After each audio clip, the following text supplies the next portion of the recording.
अगर आप लोगों ने हमारा वीडियो या हमारी यूट्यूब चैनल सब्सक्राइब नहीं की हुई है तो सबसे पहले आप लोग मेरे इस यूट्यूब चैनल को सब्सक्राइब कर दीजिए और बेल आइकन के ऊपर क्लिक कर दीजिए ताकि आप लोगों को जल्दी जब भी हम वीडियोस रखें तो आप लोगों को एक अच्छी नोटिफिकेशन मिल जाएगी, जिसके जरिए आप हमारे आने वाले सारे वीडियो को आप देख सकते हैं। योगा के द्वारा हम लोग वेट लॉस किस तरीके से कर सकते हैं, मैं आप लोगों को 7 डेज के लिए थोड़े से डाइट प्लान दे रहा हूँ और 7 डेज के साथ साथ जो डाइट प्लान दे रहा हूँ उसके साथ साथ आप लोगों को थोड़े बहुत आसन करने की जरूरी है, जिसके कारण हम दोनों तरीके से हम हमारे बॉडी को मेंटेन कर सकते हैं और दोनों तरीके से हम हमारे वेट को हम लॉस कर सकते हैं।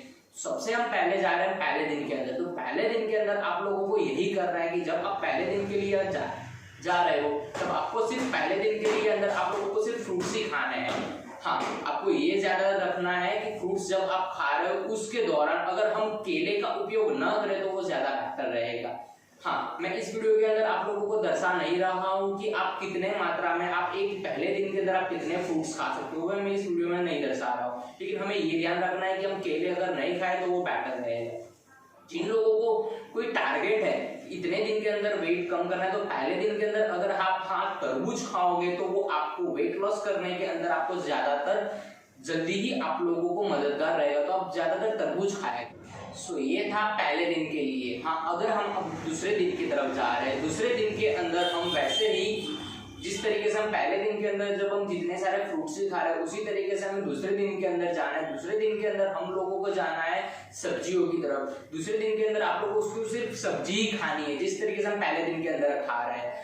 दूसरे दिन के अंदर आप लोगों को भी मैं यही नहीं दर्शा रहा हूँ कि जिस तरीके से पहले दिन के अंदर कितनी मात्रा में हम फ्रूट्स खा रहे हैं उसी तरीके से हम दूसरे दिन के अंदर कितनी मात्रा में कितनी सब्जियां खा रही है उसके अंदर ये मैं नहीं बता रहा हूँ। लेकिन हमें ये ज्यादातर ध्यान रखना है कि दूसरे दिन के अंदर अगर हम आलू न खाएं तो वो हमारे लिए बेटर रहेगा। हाँ, लेकिन जो कोई भी हम सब्जी दूसरे दिन के अंदर खा रहे हैं वो सारी सब्जियां हमें कच्ची होनी चाहिए, अदरवाइज वो सब्जियां पकी हुई नहीं चाहिए जिसके अंदर हम तेल का उपयोग ना कर सके। हाँ, तो हम तीसरे दिन की तरफ जा रहे हैं। हम तीसरे दिन के अंदर मैं ये दर्शाना चाह रहा हूँ कि तीसरे दिन के अंदर आप लोग कोई भी सब्जी या कोई भी फ्रूट्स खा सकते हो, लेकिन हमें ये जरूर ध्यान रखना है कि तीसरे दिन के अंदर जो कोई भी आप सब्जी खा रहे हो, जो कोई भी आप फ्रूट्स खा रहे हो उसके अंदर आप लोगों को आलू का उपयोग नहीं करना है और केले का उपयोग नहीं करना है। तो तीसरे दिन के अंदर हमारा सिर्फ यही रहेगा। तो तीसरे दिन के अंदर आप कोई भी सब्जी खा सकते हो, कोई भी फ्रूट्स खा सकते हो। सब्जी के अंदर मैंने बताया कि आप लोगों को कच्ची सब्जी खानी है जिसके अंदर वो पकी होनी चाहिए और जिसके अंदर हम तेल का उपयोग ना कर सकते। तो तीसरे दिन के लिए हमारा जो डाइट प्लान है वो यही रहेगा। हाँ, तो अब हम जा रहे हैं चौथे दिन की तरफ। चौथे दिन की तरफ हम जा रहे हैं उससे पहले हमें ये बता देता हूँ कि चौथे दिन के अंदर आप लोगों को ये दोनों या तीनों दिनों से उल्टा जाना है। मतलब कि चौथे दिन के अंदर आप लोगों को सिर्फ केले ही खाने हैं। केले ज्यादातर खाया कीजिए और केले के साथ साथ आप लोगों को दूध मिल्क पीना जरूरी है। आप चौथे दिन के अंदर 6 से 8 बड़े बड़े आप केले खा सकते हो। उसके साथ साथ आप लोगों को 3 से 4 ग्लास दूध का पीना है। तो चौथे दिन के लिए हम केले और दूध का ही सेवन करेंगे, उसका ही उपयोग करेंगे। अगर हाँ, वो जो मिल्क है वो मिल्क अगर हम स्किन हुआ होगा वो तो बेटर रहेगा, वो हमारे बॉडी के लिए अच्छा रहेगा। तो चौथे दिन के लिए हम सिर्फ इसका ही सेवन करेंगे। तो मिल्क और केले के ऊपर हम जाएंगे चौथे दिन के ऊपर। तो अब हम जा रहे हैं 5वें दिन की तरफ। 5वें दिन के अंदर आप लोगों को डाइट के अंदर तो थोड़ी सी छूट दी जा रही है। 5वें दिन के अंदर आप लोग आपके लंच के अंदर आप लोग चावल खा सकते हो। 1 कप ही आप लोगों को चावल यूज करना है। चावल आप 5वें दिन के अंदर आप खा सकते हो और आपको 5वें दिन के अंदर 5 से 7 टमाटर खाने चाहिए और उससे ज्यादा उस दिन के अंदर हमें 2 से 3 कप आप लोगों को पानी जो है ज्यादा पीना है। और पानी पीने के साथ साथ जो हमारे शरीर के अंदर जो यूरिन है उससे ज्यादा एक्स्ट्रा यूरिन को निकालने में हम ज्यादातर उपयोगी रहेगा। तो 5वें दिन के अंदर हम ज्यादातर चावल अगर आप यूज कर रहे हो 1 कप चावल यूज कर रहे हो तो वो चावल हम ब्राउन चावल यूज करें तो वो ज्यादा बेटर रहेगा हमारे बॉडी के लिए। सो अब हम जा रहे हैं छठे दिन के अंदर। जिस तरीके से 5वें दिन के अंदर हम लोगों ने कुछ भी सब्जियां खाई उसी तरीके से हम छठे दिन के अंदर लंच के अंदर कुछ भी यूज कर सकते हैं। लेकिन हाँ, छठे दिन के अंदर अगर जो कोई भी हम सब्जी खा रहे हैं उस हमें ये ज्यादातर ज्यादातर ध्यान रखना है कि वो सारी सब्जियां तेल में पकाई हुई नहीं होनी चाहिए, मतलब कि वो तेल से पकी हुई नहीं होनी चाहिए। वो कच्ची सब्जी अगर हम खाए तो वो ज्यादा बेटर रहेगी। और हाँ, छठे दिन के अंदर हमें ये ज्यादातर ध्यान रखना है कि हम उस दिन के अंदर जिस तरीके से उपरों के दिन के अंदर हम लोगों ने आलू का उपयोग नहीं किया हुआ है, छठे दिन के अंदर भी हम लोग आलू का उपयोग ना करें। और ज्यादातर वही दिनों के अंदर हम उसी दिन के अंदर पानी का सोर्स जो है हमारे बॉडी के अंदर पानी का जो सोर्स है वो 3 से 4 ग्लास वो हम ज्यादातर उपयोग करेंगे पानी पीने के साथ। तो अब लास्ट में हम जा रहे हैं हम 7वें दिन की तरफ। ये है 7वां दिन। लास्ट दिन के अंदर हमें ये ध्यान रखना है कि 7वें दिन के अंदर सिर्फ हम 1 कप हम चावल खाएंगे।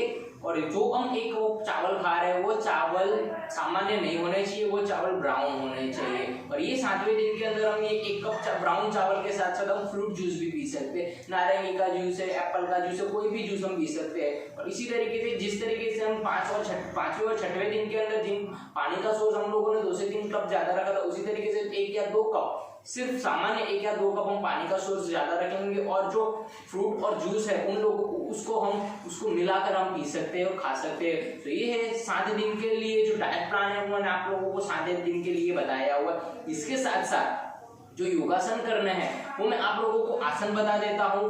और जो सारे आसन है वो सारे आसन सिर्फ मोटापा कम करने के लिए, वेट लॉस के लिए ये। तो जितने भी आसन किस तरीके से करना है उतने आसनों को मैं आपको धीरे धीरे बताता जाता हूँ।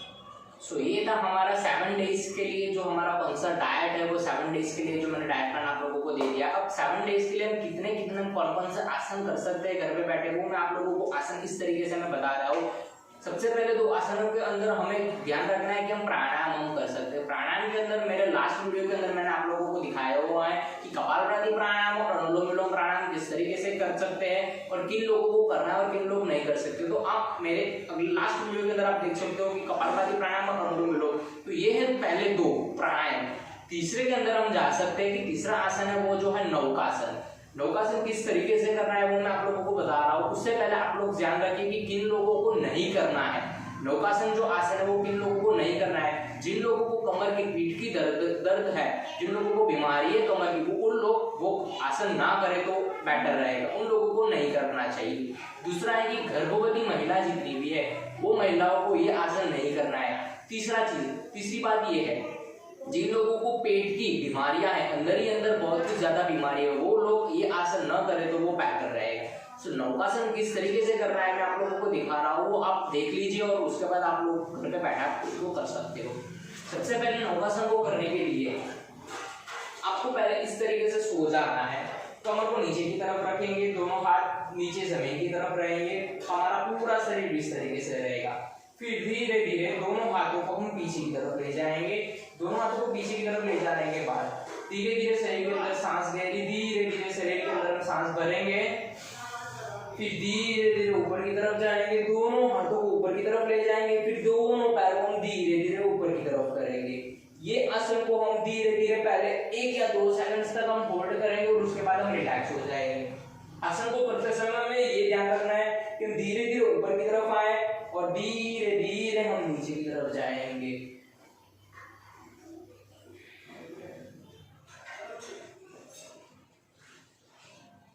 ये आसन को हम 5 सेकंड, 10 सेकंड, 15 सेकंड, 20 सेकंड हम धीरे धीरे हमारी कैपेसिटी के मुताबिक हम जितने भी सेकंड है हम उतनी कैपेसिटी के मुताबिक हम हमारी आसन को हम होल्ड कर सकते हैं। जिसकी जितनी कैपेसिटी हो, 5 सेकंड हम कर सकते हैं, 10 सेकंड कर सकते हैं, 15 सेकंड कर सकते हैं, 20 सेकंड कर सकते हैं। तो ये ध्यान रखना है। आसन करते समय ये ध्यान रखना है कि मैं जट से ऊपर की तरफ नहीं और जट से नीचे की तरफ। तो उसके बाद हम जाते हैं सेतुबंध आसन, ब्रिज पोस्चर। सेतुबंध आसन के पहले हम लाभ जान लेते हैं। सेतुबंध आसन के करने से हमारे शरीर की हड्डियां मजबूत होती है, हमारे शरीर का मेरुदंड लचीला बनता है। सेतुबंध आसन करने से जो हमारे कमर का जो दर्द है, कमर की जो जितने भी आसपास की जितने भी मसल्स है उसको स्ट्रॉन्ग करता है। सेतुबंध आसन करने से जो हमारे शरीर के अंदर अतिरिक्त चर्बी है वो ज्यादातर ये आसन के प्रमुख गुण है। तो सेतुबंध आसन किस तरीके से करना है, सेतुबंध आसन देख लीजिए, मैं बता रहा हूँ किस तरीके से करना है, हम धीरे धीरे उसको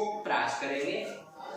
सेतुबंध आसन के अंदर सबसे पहले इस तरीके से हमें लेट जाना है। सेतुबंध आसन करने के लिए लेट जाने के बाद हम दोनों पैरों को धीरे से हम मोड़ देंगे और दोनों पैरों के बीच में थोड़ी सी हम जगह बना देंगे, जिसके कारण हम हमारे हाथों से हमारे थोड़े थोड़े पैर हम पकड़ सके। पैरों को धीरे से हमें यहाँ तक पकड़ लेना है। जिनके हाथ नहीं पहुंच रहे हैं वो लोग ज्यादातर आप यहाँ पे भी हाथ रख सकते हो, दोनों हथेलियां नीचे की तरफ रहेगी। और जिनके हाथ आप पैर की तरफ पहुंच रहे हो उन लोगों को पैर पकड़ लेने हैं। पैर पकड़ने के बाद जो हमारा जो अपर बैक है और अपर बैक जो शोल्डर है, शोल्डर और गर्दन का भाग जो है वो नीचे जमीन की तरफ जुड़ा हुआ रहेगा। जो हमारा हिप्स पार्ट है, थाइस पार्ट है और कमर का जो हिस्सा है हमें धीरे से उसको ऊपर की तरफ करना है। याद रखें कि हमारे दोनों हाथ और शोल्डर जो है वो नीचे जमीन के साथ जुड़े हुए रहे। इसको धीरे धीरे हम ऊपर की तरफ करेंगे। दोनों पैरों की जो उंगलियां हैं, पैर है, पूरे पंजे हम नीचे जमीन के साथ जुड़े हुए रहेंगे।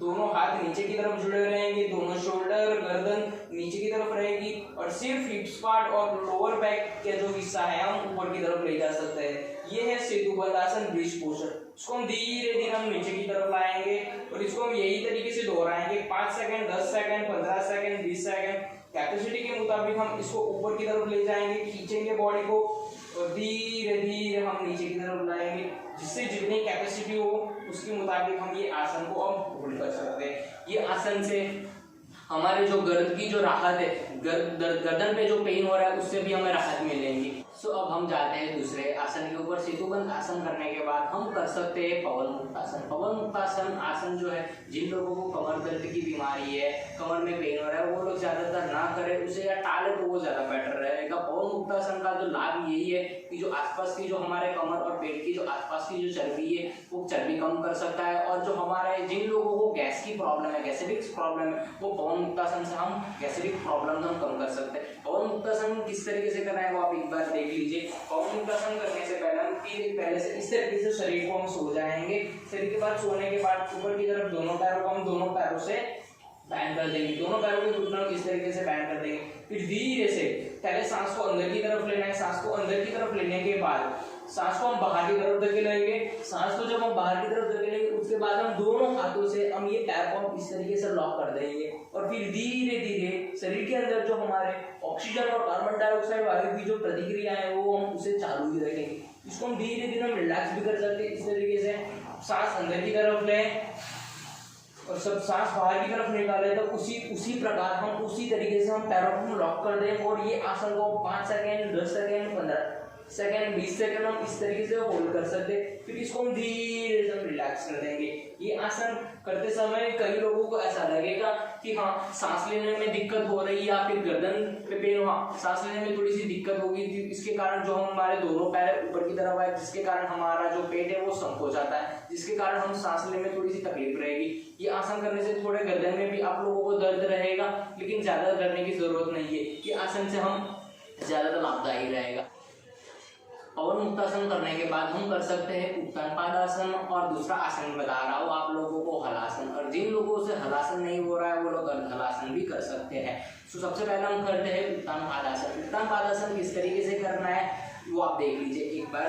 जिस तरीके से हम शरीर के हम पीठ के बल पे हम सो रहे हैं उसी तरीके से पीठ के बल पे हम सोएंगे। दोनों हाथों की हथेलियां नीचे जमीन की तरफ रहेगी और दोनों पैर को धीरे धीरे ऊपर की तरफ ले जाने, हमारे आंखों के एग्जैक्ट सामने की तरफ। दोनों आंखों है जो दोनों आंखों को हम दोनों पैरों के अंगूठे के ऊपर ही रखेंगे, 45 डिग्री रखेंगे। दोनों पैरों के घुटने बैंड नहीं कर रहे, दोनों पैरों के बीच में जगह नहीं होनी चाहिए। दोनों पैर सामने की तरफ रहेंगे और दोनों पैरों के साथ साथ हमारे बॉडी के ऊपर कोई भी प्रकार का वाइब्रेशन नहीं होना चाहिए। इसको हम धीरे धीरे नीचे की तरफ लाएंगे। ध्यान रखें कि धीरे धीरे हम नीचे की तरफ आना है, जोर से नीचे इस तरीके से नहीं रखना है। ये आसन के हम कैपेसिटी के मुताबिक हम कर सकते हैं। 5 सेकंड से हम स्टार्ट करेंगे धीरे धीरे, 1 2 3 4 5। फिर जैसे जैसे हमारी कैपेसिटी बढ़ती जा रही है उसको हम धीरे धीरे 5 से 10 सेकंड, 10 से 15 सेकंड, 15 से 20 सेकंड को अंदर हम ये आसन कर सकते हैं। तो ये उत्तान पादासन दोनों पैर हम 45 डिग्री रखेंगे, ना तो ऊपर की तरफ ज्यादा जाए ना ही नीचे की तरफ। हमारे एग्जैक्ट आंखों के सामने दोनों पैरों के थंब जो है हमें दिखाई देने चाहिए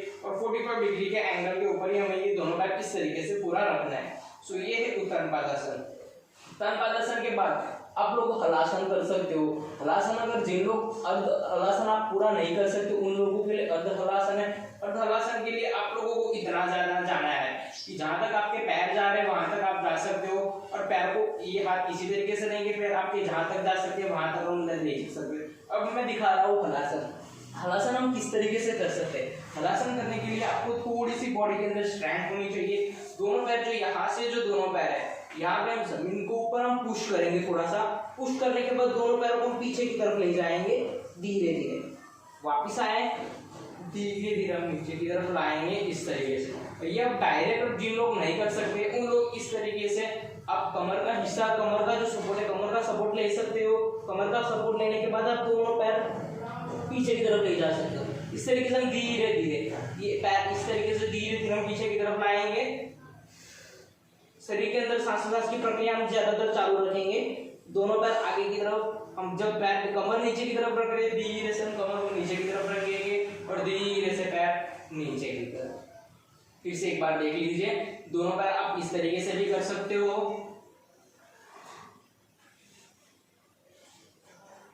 ये है हलासन। हमें ये आसन ज्यादातर धीरे धीरे करना है और धीरे धीरे हम इसको वापस आ जाएंगे।